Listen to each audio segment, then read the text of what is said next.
आज हम एक बहुत ही अजीब डिप्लोमैटिक पजल की बात करने वाले हैं।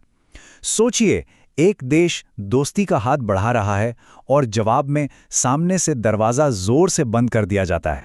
तो सवाल यही है कि आखिर ऐसा हुआ क्यों? कोई देश जो एक ग्लोबल पावर का फेवर जीतने के लिए जी जान से लगा हो, उसे अचानक से ऐसे किनारे क्यों कर दिया गया? चलिए इसी गुत्थी को सुलझाते हैं।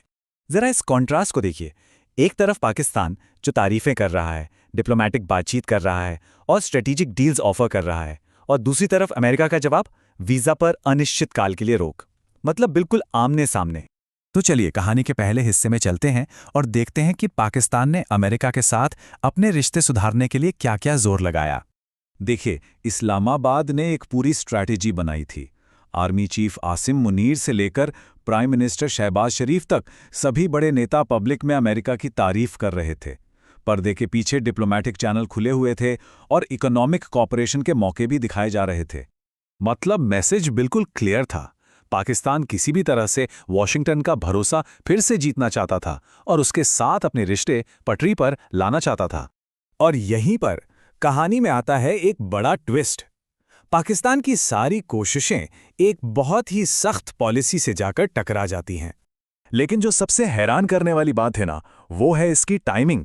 सोचिए, जिस दिन अमेरिका ने वीजा फ्रीज का ऐलान किया, ठीक उसी दिन पाकिस्तान के टॉप लीडर्स एक अमेरिकी दूत के बेटे से क्रिप्टो डील के लिए मिल रहे थे। इससे ज्यादा शर्मिंदगी वाली बात क्या हो सकती थी? और ये कोई छोटा मोटा पॉलिसी चेंज नहीं था। पूरे 75 देश, जिनमें पाकिस्तान भी शामिल था, इस फ्रीज के दायरे में आ गए। ये नंबर ही बताता है कि ये कितना बड़ा फैसला था। अमेरिकन एनालिस्ट माइकल कुगलमन के मुताबिक ये बात बहुत चौंकाने वाली थी कि पाकिस्तान की हाल की कोशिशों के बावजूद उसे इस लिस्ट में डाल दिया गया। बांग्लादेश, भूटान और नेपाल भी इसी लिस्ट में थे। साफ था कि रिश्ते सुधारने की कोशिशें काम नहीं आईं। तो अब सवाल ये उठता है कि ये सब हुआ क्यों? क्या ये बस डिप्लोमेसी का खेल था या फिर इसके पीछे कोई और ही वजह थी? चलिए पता लगाते हैं। ऑफिशियली तो ये कहा गया कि ये रोक इसलिए लगाई गई क्योंकि चिंता थी कि वीजा आवेदक अमेरिका जाकर वहां की सरकार पर एक आर्थिक बोझ यानी पब्लिक चार्ज बन सकते हैं। तो ये पब्लिक चार्ज है क्या? आसान भाषा में कहें तो ये एक कानूनी टर्म है। इसका मतलब ऐसे व्यक्ति से है जो अपने गुजारे के लिए सरकारी मदद पर निर्भर हो जाए। अमेरिका इसी चीज को रोकना चाहता था। लेकिन असली कहानी ये नहीं थी। फैसले के पीछे की असली वजह कुछ और ही थी। ये मामला फॉरेन पॉलिसी का कम और अमेरिका की अपनी घरेलू इमिग्रेशन पॉलिटिक्स का ज्यादा था। तो ये पूरा मामला हमें इंटरनेशनल रिलेशंस के बारे में क्या सिखाता है? इससे क्या सबक मिलता है? और देखिए, ये कहानी सिर्फ पाकिस्तान की नहीं है। लिस्ट में बांग्लादेश का होना ये दिखाता है कि ये एक बड़ा पॉलिसी पैटर्न था। सीधी सी बात है, तारीफों से या फोटो खिंचवाने से पॉलिसी में कोई छूट नहीं मिलती।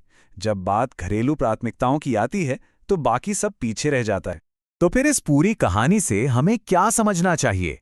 इसका निचोड़ क्या है? ये जो कोट है, इस पूरे वाकये को परफेक्टली सम अप करता है।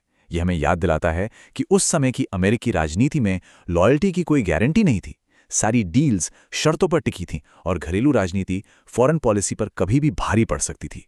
नतीजा, सबसे ज्यादा कोशिश करने वाले भी वीजा काउंटर पर इंतजार करते रह गए।